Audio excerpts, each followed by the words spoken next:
Alexandra Mendes, dans quelle mesure la crise sanitaire, cette crise du coronavirus, a fait basculer, si je puis dire, la situation ? Alors, je pense que chez nous, ça a ouvert beaucoup de questions à nos conducteurs. En fait, on en a certains qui nous racontent qu'ils ont envie d'avoir un équilibre vie privée, vie professionnelle différent, qui ont envie il y en a qui ont eu peur aussi, et du coup, ils ont envie de se recentrer sur des choses plus personnelles. Et c'est vrai que chez nous, ça a eu un impact aussi.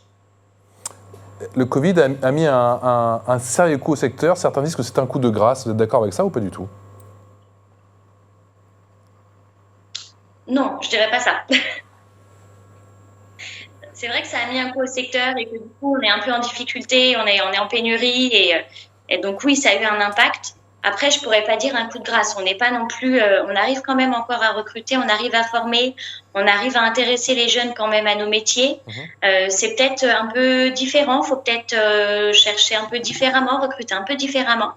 Mais je pense qu'il y a quand même un bel avenir. Comment opérer un choc d'attractivité, Président Bonneau ? Un mot sur le coup de grâce. Ah. Il y a ce que vous observez, ce que nous observons sur l'attractivité du métier. Mais au même moment, je veux le dire avec force, il y a un besoin de ce service collectif, de ce transport collectif qui est encore plus évident que par le passé.